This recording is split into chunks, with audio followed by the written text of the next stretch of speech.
Gold, trusted gold buyers. మీరు తాకట్టు పెట్టిన బంగారాన్ని విడిపించి ఈ రోజు ఉన్న మార్కెట్ ధరకు కొనబడను. అంటే సినిమా మీద కాన్ఫిడెన్స్ ఉంది మీకు? యా, ఖచ్చితంగా ఈసారి కొడుతున్నాం అనే కాన్ఫిడెన్స్ కనిపించింది మీ మాటల్లో. 100% ఉంది. కానీ లోపల ఎక్కడైనా ఒక చిన్న టెన్షన్ ఉంది ఎక్కడ? టెన్షన్ సినిమా పరంగా లేదు.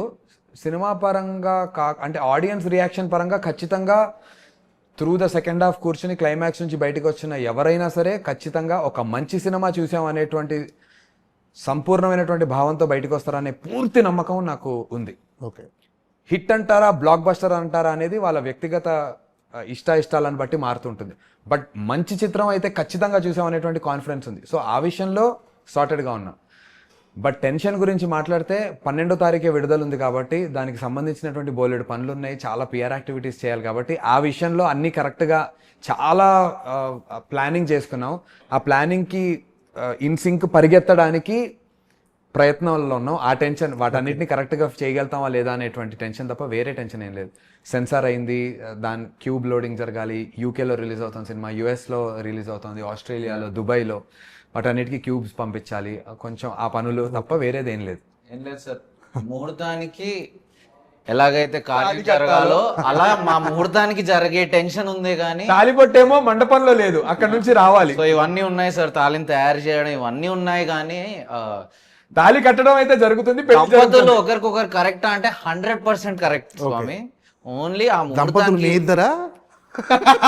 Audience and film sir, audience and film sir దంపతులు. వాళ్ళిద్దరు కలుస్తారు, పర్ఫెక్ట్ దంపతులు, పిక్చర్ పర్ఫెక్ట్ కపుల్, చూడముచ్చట్టుగా ఉంది అంటారు. శుభం కార్డు పడుతుంది. ఒకటి నందు గీతా మాధురి, ఒకటి సిద్ధార్థ శ్రవ్య అయితే అంతకు మించిన couple psych Siddhartha and audience అవుతుంది. ఓకే, చెప్పండి యామిని గారు, మీరు చాలా గ్యాప్ తర్వాత వస్తున్నట్టున్నారు. మీరు కూడా ఏంటంటే కొంచెం చెబ్బీగా తయారయ్యారు ఈ క్యారెక్టర్ కోసమా?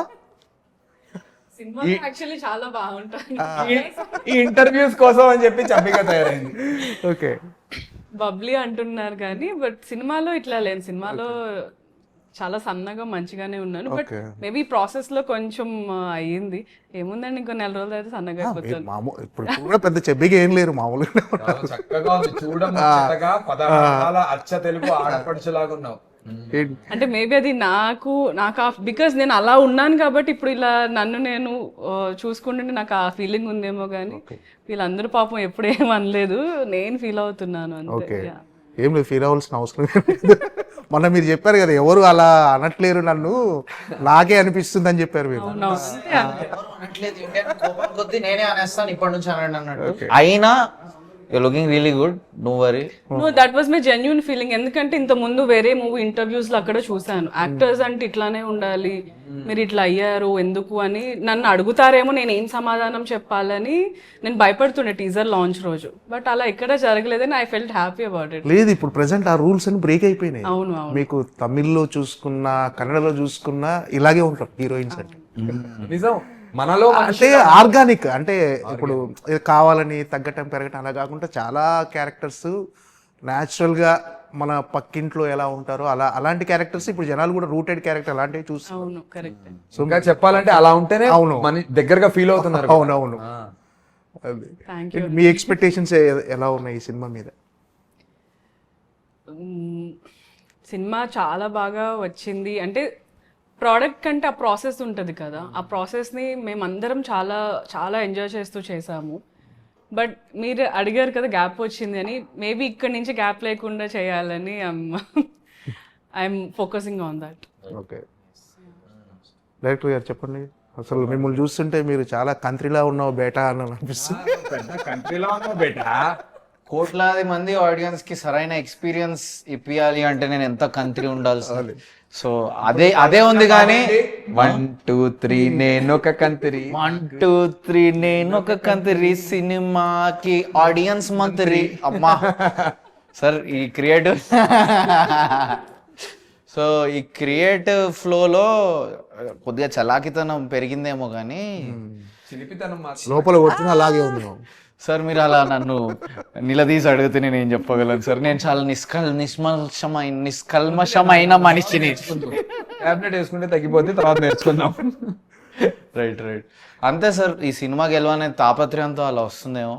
చాలా పనులు ఉన్నాయి, ఆ యాంగ్జైటీ, అది పాజిటివ్ యాంగ్జైటీ. మంచి కార్యం. ఇప్పుడు కూడా ఆ సెన్సార్ కాపీ దానికి నేను వెళ్తాను అంటే లేదు, దీని తర్వాత ఒక వీడియో ఏదో షూట్ చేయాలి, స్కెచ్ వీడియో ఆపేస్తున్నాను. ఇంకోరు వెళ్ళారు, ఎగ్జిక్యూటివ్ ప్రొడ్యూసర్ వెళ్ళారు. పంపించేసా. Very good. ఏంటి అసలు ఈ సైకో సిద్ధార్థ్ అనే క్యారెక్టర్ ఎక్కడి నుంచి పుట్టింది అసలు? సైక్ సార్, సైక్ అంటే చలికాలంలో ఐస్ క్రీమ్ తినాలనిపించడం సైక్ మనందరికి ఉంటుంది. వాన పడుతుంది, అంత మంచిది కాదు బయటికి వెళ్ళి తడుస్తే అని తెలిసినా కూడా కొద్దిగా తడుస్తారు. సో అది సైక్ అనేది. రేపు పెద్ద ఎగ్జామ్ ఉంది, చదువుకున్నాం బాగానే, రాత్రి రివైజ్ చేసుకుందామా, లేదు కొత్త సినిమా వస్తుంది బాలయ్య బాబుది, తప్పకుండా దానికే వెళ్దాం, ఎగ్జామ్ రేపు చూసుకుందాం అనుకోవడం సైక్. సో ఈ ఏదైతే మనలో లోపల నుంచి వచ్చే వాయిస్ ఏదైతే ఉంటుందో దాన్ని సైక్ అంటారు సార్. ఓకే. సో ఆ సైక్ మనందరిలో ఉంది. అందుకని మీలాంటి యువకుడి కథ ఇది ఎక్కడి నుంచి వచ్చిందంటే ఒక డెమో ఫిలింగా తీశాను. నా ఎక్స్పీరియన్సెస్, క్యారెక్టర్ ఎక్కడి నుంచి ఎక్కడ ఇన్స్పైర్ అయ్యారా ఇలాంటి క్యారెక్టర్ అంటుంది? ఒక ఫ్రీగా తనని తను ఎక్స్ప్రెస్ చేసుకునే ఒక క్యారెక్టర్, ఫ్రస్ట్రేషన్ కానీ ప్రేమ కానీ ఏదున్నా ఫ్రీగా తను ఎక్స్ప్రెస్ చేసుకునే క్యారెక్టర్ లాగా దీన్ని తీర్చిదిద్దాం సార్. So also through the shooting కూడా కెప్ట్ ఆన్. సో యాక్టర్స్ కూడా సెట్ మీద అలాగే ఫ్రీగా వాళ్ళని వాళ్ళు ఎక్స్ప్రెస్ చేసుకున్నారు.